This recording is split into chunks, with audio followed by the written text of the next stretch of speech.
the moral behind this story. Okay, Emma, I'll put you down onto your back, please, bud.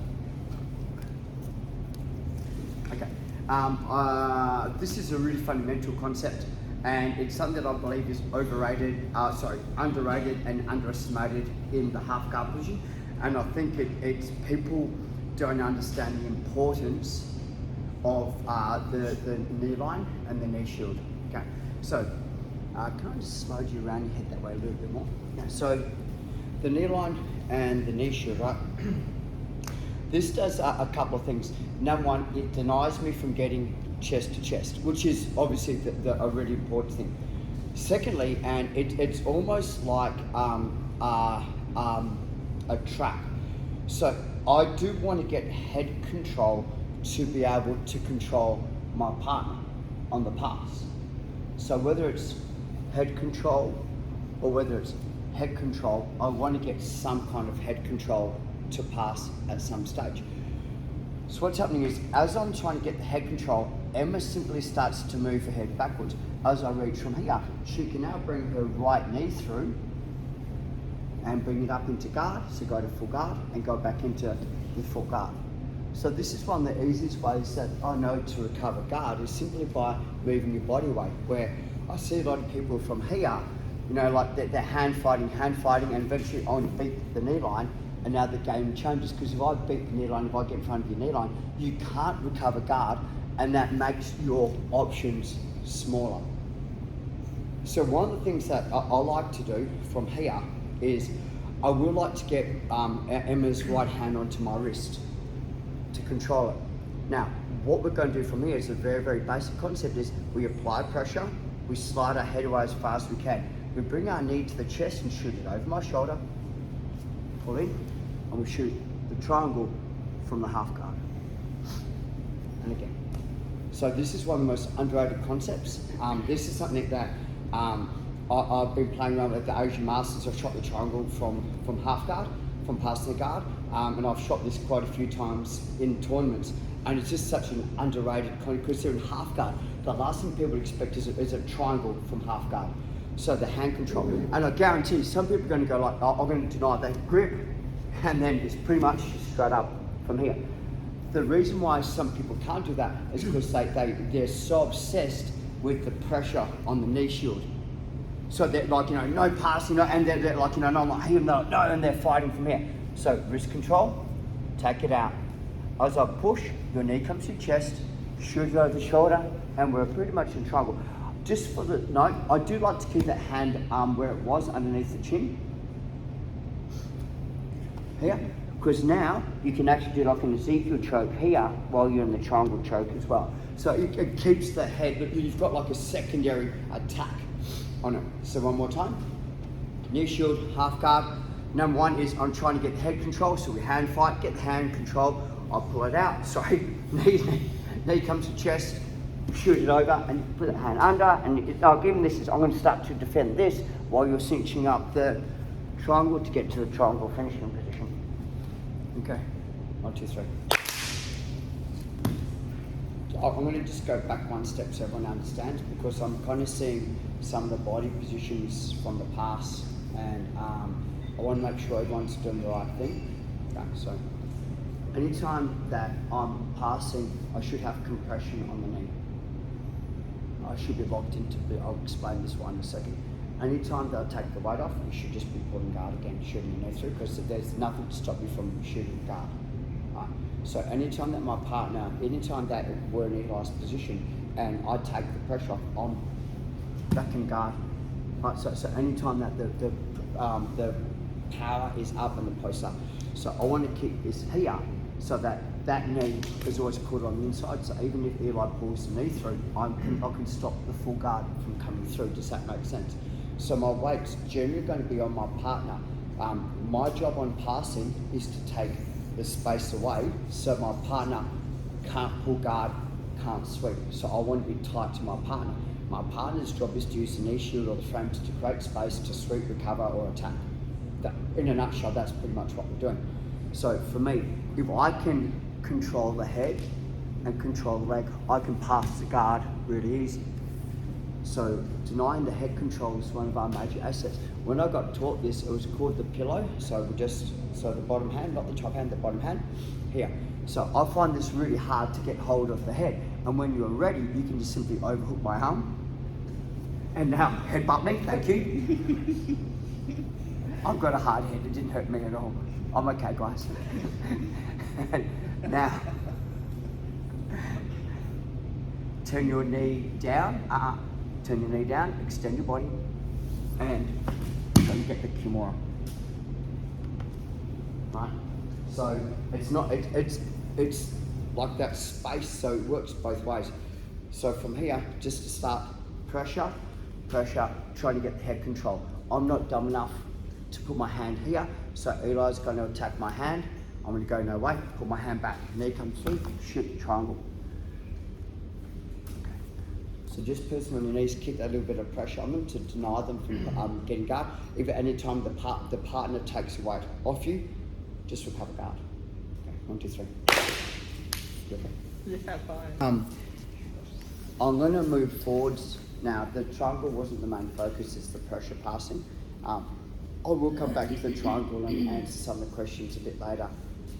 The gi groups, the hip movement and things like that as well. I'll just grab Emma onto her back, please. Okay. So, one of the things passing the guard is, number one is the pressure. Number two, I didn't want my partner's back on the ground. Right, I don't, but this gives my partner the ability to turn, sweep, attack, etc., etc. So I do generally want my partner's weight on the ground. So I'm going to take the space away, but I'm going to allow my partner to rescue guard, but under my terms. So I cannot put your head that way, sorry, babe. Sorry. Okay, so if you think about it this way, one of the things that people do is they put their weight onto the end of the lever, which is correct. The downfall about it is Emma's hips and hands and all that are free, so she can move a lot better. So I do like to kind of get around to the outside and hug. Whether I get the hip, whether I get round to the outside, it's like a body hug. Number two is I'm going to drop my weight down, and this is my favourite style passing, and I now slowly extend my right leg and drop my weight down onto the hips. Right, so I've kind of sprawled on hip and I have the waist from here. And what happens is if Emma does try to recover guard, I'm pinned it. Right. The hardest part about this is I'm going to walk to my right, but I'm going to roll my hips to my left. I'll walk my hips to my right, but I roll my hips to my left.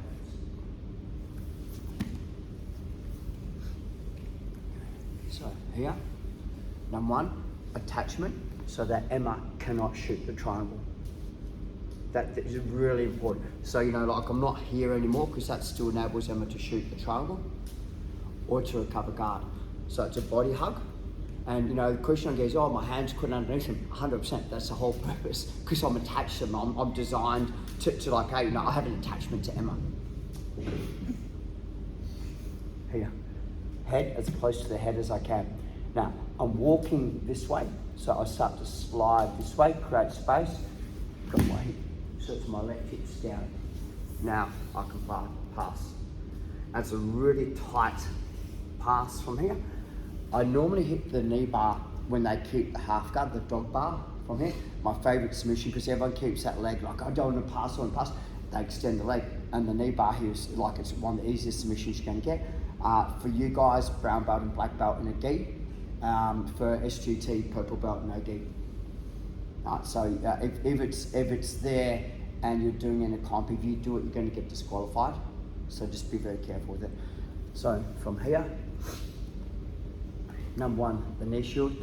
I am not going towards the head, so I'll drop my weight not onto her knee, but I'll drop my weight onto the hips to pin the hips down, and I'm flat. They're generally going to try and frame and all that as well. So as I frame, I can simply pass the guard to the opposite side, and this is an easy pass as well. As they recover, I can just go and pass. I've got this really, like I can go. So it's a really heavy, really heavy pass, and because I'm on the hips, they lose that ability to hip escape shrimp, and they lose the ability to shoot the triangle as well. It's a new style pass I've been playing around with, mainly because a couple of people are playing with Kimuras, and from here and here, you know, you are susceptible to the Kimura. If my hand hits the ground and Emma rolls back the opposite way, I'm susceptible to the Kimura, right? So if I go drop my weight down in here, and even if Emma goes Kimura, it's like it's range. Yeah.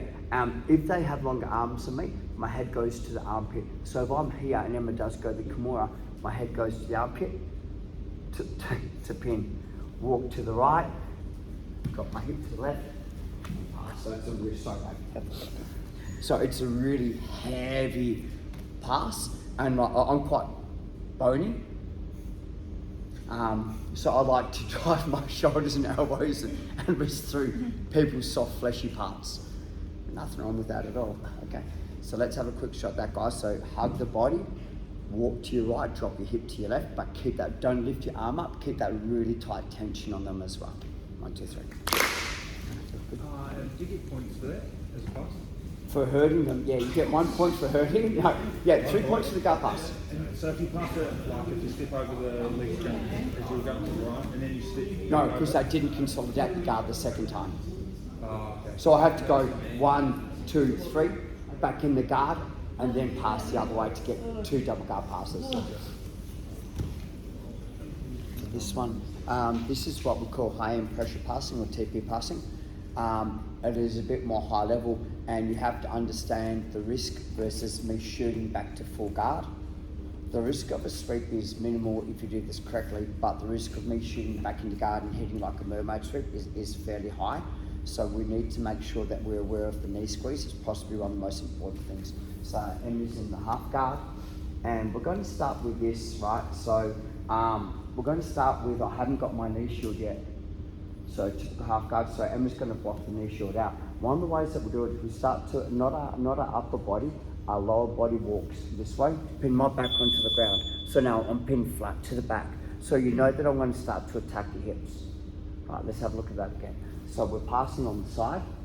And one of the things is this is, if you, Robert Drysdale cliched it, we check the time. So we just like raise our elbow to look at the time. So I can't face it.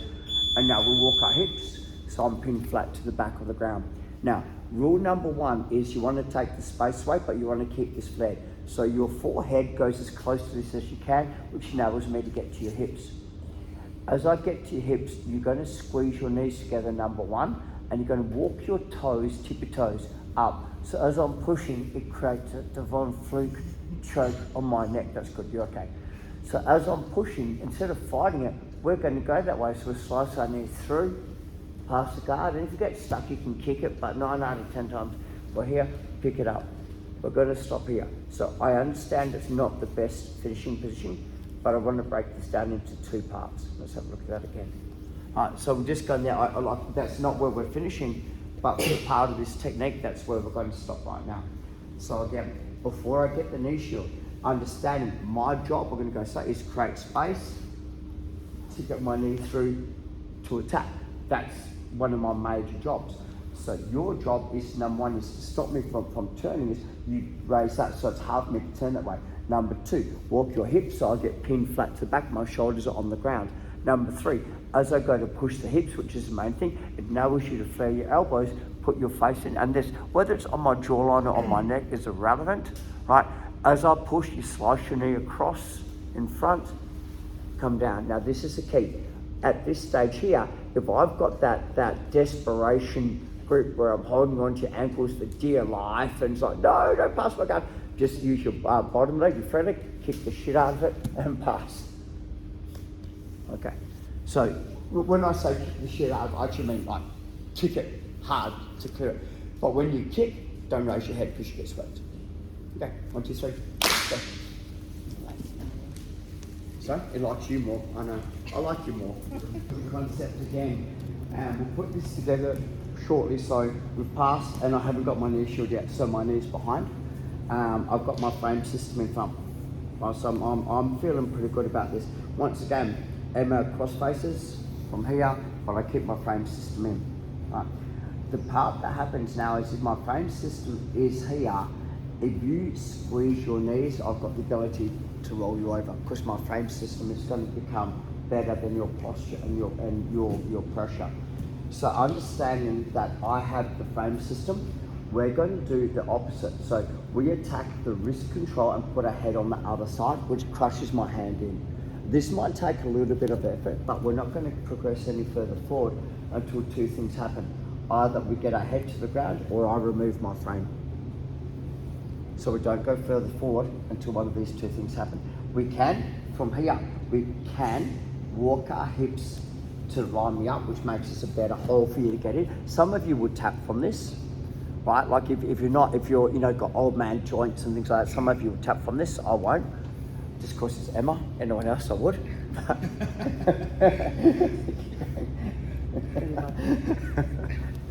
You got the Nurofen ready? Okay, so from here, once again is the same deal. We pick up the outside of the arm, because if you scoop on the inside, I have the ability to take your post out. So we scoop up on the outside. And instead of pulling the arm up, think that's ways, we pull the arm wide. So we're going to scoop, and yes.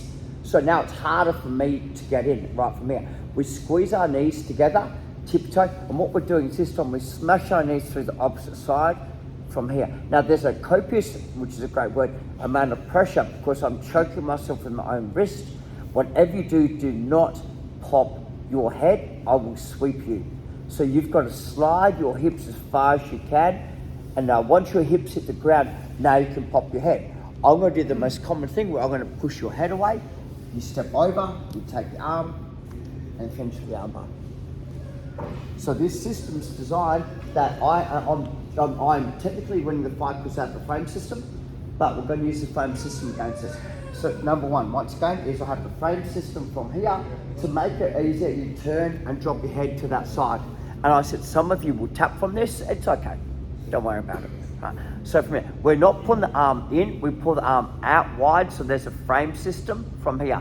Knees come together, tippy toe, smash your knee through from here. Head low, head low, head low, hips hit the ground, allow me to push. So as I push your head, slide, turn your hips over, and we attack the arm. Anytime I try to take the knee or the foot off, we hit the kimura on this up here. So let it go and hit there. Come on. Okay. 1, 2, 3. Let's go.